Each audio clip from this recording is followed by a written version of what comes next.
다니엘이 그 환상을 보고 그 뜻을 이해하려고 하는데 내 앞에 사람 모습을 한 것 같은 이가 서 있었다. 그때에 나는 을레강의 두 언덕 사이에서 사람이 외치는 소리를 들었다. 가브리엘아, 이 사람에게 그 환상을 알려주어라. 그러자 그는 내가 서 있는 곳으로 가까이 왔는데 그가 올 때에 나는 무서워서 엎드렸다. 그가 나에게 말하였다. 이 사람아, 그 환상은 세상 끝에 관한 것임을 알아라. 그가 나에게 말할 때에 나는 얼굴을 땅에 대고 깊이 잠이 들었다. 그러나 그는 나를 어루만지면서 이렇게 세웠다. 그리고 그는 말하였다. 보아라, 하나님의 분노가 마지막 때에 어떻게 일어날 것인가를 내가 너에게 알려주겠다. 이 환상은 끝날에 정한 때에 일어날 일에 관한 것이다.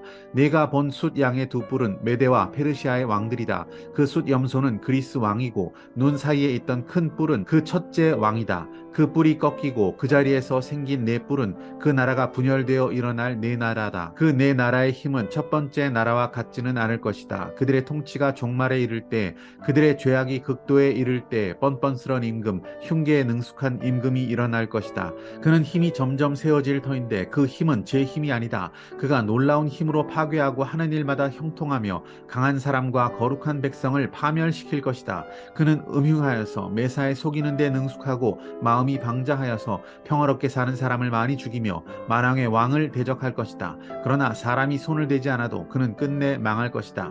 내가 너에게 설명한 아침과 저녁 제사 환상은 반드시 이루어진다. 그러나 아직 멀었으니 너는 환상의 비밀을 잘 간직해 두어라.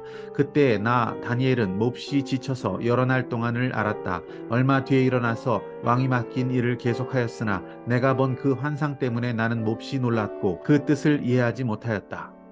할렐루야, 아름다운 새날입니다. 다니엘은 양과 염소의 이상을 보았고 그에 대한 가브리엘 천사의 해석까지 듣게 됩니다. 이것은 앞으로 펼쳐질 세상 나라의 흉폭한 모습에 관한 예언이었습니다. 그 모든 것을 다 듣고 난 다니엘은 알아서 눕게 됩니다. 27절 말씀 보시면 그때 나 다니엘은 몹시 지쳐서 여러 날 동안을 알았다 라고 기록되어 있습니다. 다니엘은 이 환상에 관한 해석, 예언의 말씀을 받고 나서 지치고 힘들어서 여러 날 동안을 앓게 되었다라고 합니다. 다니엘은 하나님의 예언, 하나님의 이 엄유하신 말씀을 농담처럼 여기지 않았던 것입니다. 하나님의 말씀, 심각하게 두려운 마음으로 그는 그 말씀을 받았습니다. 가벼이 여기지 않았습니다. 그것이 바로 하나님의 예언의 말씀을 대하는 다니엘의 태도였습니다. 제가 중국에서 사역했을 때 중국 내지의 한족교회로 가서 가끔 말씀을 전했던 때가 기억이 났습니다. 등받이도 없는 의자에 앉아 있습니다. 한겨울에 난방도 안 되는 차가운 건물 안에서 말씀을 하나라도 더 배워가려고 아멘, 아멘, 그들의 아멘입니다. 이렇게 하면서 직장까지 쉬면서 일주일 동안 아침부터 저녁까지 말씀을 듣고 있었던 그들의 모습이 기억납니다.